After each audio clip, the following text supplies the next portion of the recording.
Magandang araw po sa ating lahat at sana po ay nasa mabuti kayong kalagayan. This is Councilor Dayang Hirang, ang ganda ng Pilipinas, mahalin po natin ito. Ang pag-uusapan po natin ngayon, itong problema sa West Philippine Sea. Lahat ng signal ay looking from the outside. Not really from the outside. Tayo bilang Pilipino, hindi maganda po mga nangyayari. Nagkaroon na ng sugatan between China soldiers, Coast Guard, pati yung atin. Another incident, sinabi ng isang palace official, ito ay misunderstanding lamang. But sinabi naman ng Secretary of National Defense, hindi ito misunderstanding and supported by the National Security Advisor. Pangatlo, sa isang Singapore gathering, nagkaroon ng pagsalita si President BBM. Nandun mismo yung mga general at opisyal ng China People's Liberation Army. And umaksyon na rin ang Amerika. Naging independent po tayo sa Amerika after World War II. Tinanggal natin yung US bases para wala po tayong parang neutral. Noong panahon ni PRRD, ni former President Rodrigo Duterte, ay malawak na may liberty ang ating mga isda na makapagpangisda sa Masinloc, Zambales. Ngunit sa isang Congress gathering, binanggit ng mga isda na parang napakahirap na ngayon. Mas mabuti pa nung panahon ni former President Rodrigo Duterte dahil meron pa silang kalayaan. But now, medyo mahigpit. At sila ngayon, ang mangingisda ay nagkakahirap. Lately, marami po mga dumating sa Subic Bay at saka sa Clark.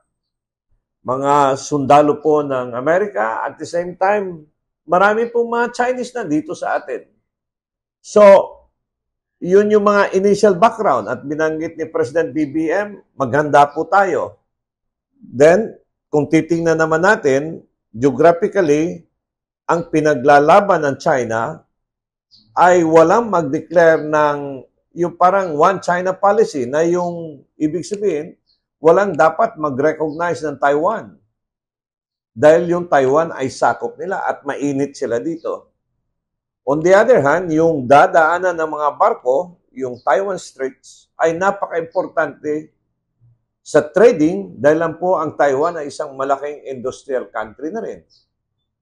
Meanwhile, yung ating Pasipiko, na kung saan located yung Masinloc, ay dinadaanan din ng barko para sa panghanap buhay. Dumating din dito sa atin si President ng Ukraine, kalaban ng Russia. So, yung ating relasyon sa Russia at saka China, medyo nagkaroon na rin ng lamat dahil sa bagong administrasyon ay nakipag-alyado dito sa Amerika at saka bumisita na rin yung tawag nito, yung presidente ng kalaban ng Russia. Ngayon, nasa newspaper na yung Russia ay tinitingnan na rin yung Pilipinas. Meanwhile, nagdatingan na rin yung mga Amerikano at mainit mismo ang China. Sinong tatamaan dito? Yun yung mga tanong yan. Yung mga ordinaryong Pilipino. Kadami-dami ng problema natin ay nandito tayo ngayon sa napaka-hirap na problema.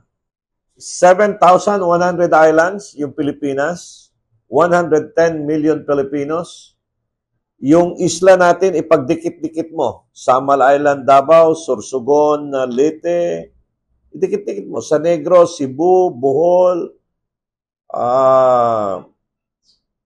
Iloilo, Guimaras, ipagdikit mo lahat yung isla ng Pilipinas. Napakaliit po natin. Napakaliit na bansa. May kaya ba tayo? May laban ba tayo dito? Ang daming mga Pilipino nagtatrabaho sa Hong Kong, nagtatrabaho sa China, nagtatrabaho sa ibang bansa, sa Europe at iba. Kung magkagulo-gulo tayo, sinong kawawa?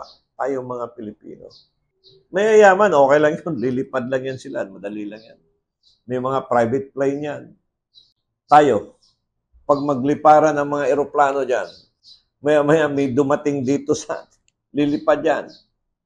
At pagka hindi maiwasan ang bakbakan, nandito lahat yung mga base militar ng China at magkasubuan, sinong kawawa tayo? Wala po akong madagdag na dyan except yung mga data na nababasa ko at sinasabi ng mga kapitbahay natin ng Indonesia, Malaysia, Singapore. Gusto ba natin, Singapore, I think said, gusto ba natin maging battleground tayo ng giyera? Indonesia nagsabi, kung may problema kami, dapat walang makialam na tagalabas. Malaysia nagsabi na kami lang ang dapat mag-solve ng aming problema.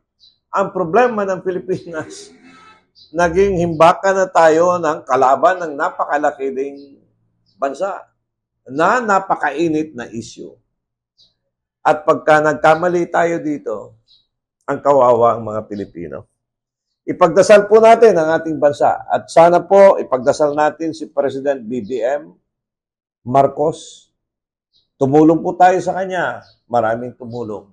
Ipagdasal po natin yung mga nandyan na pag-aralan. Baka mapasubo po tayo. Ang kawawa dito mga Pilipino. Mahalin po natin yung ating mga kababayan. Ayaw po nila ng gera. Ayaw po natin ng gera.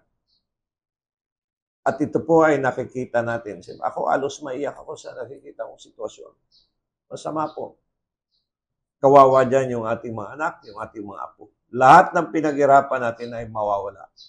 Ayaw natin maging gera, gaya sa nangyari sa Ukraine, nangyari sa Saudi Arabia, sa Gaza, sa Syria, sa Israel, sa Iran, Iraq. Napakahirap po. Hirap po ang ating bansa. Ipagdasal po natin at tulungan po natin ang ating gobyerno sa pamumuno ni President BBM na sana maliwanagan po. Huwag masyado. Baka magpag-aralan niya. Umatras siya. Pag-aralan muna natin ito. Medyo nalagay tayo sa langanin dito. At saka yung ating mga government official, iba-iba ang mga sinasabi. Nag-aaway-away mismo sila. Sana po ay magkaroon tayo ng isang direksyon. Magkaroon tayo ng magandang konsultasyon. Pasama ng pasama po ang nangyayari sa West Philippine Sea. At sana huwag po tayong madamay sa gera ng China at Amerika. Hanggat sa muli, ito po ang inyong lingkod. Nagmamahal ng Bayang Pilipinas. Councilor Danny Dayanghirang, ang ganda ng Pilipinas, malin po natin ito. Till next time, God bless Philippines. A political analyst, Danny Dayanghirang, shares his commentaries and analysis on the latest issues.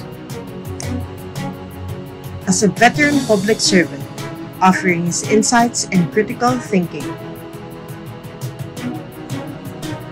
As an educator, he speaks the truth that matters.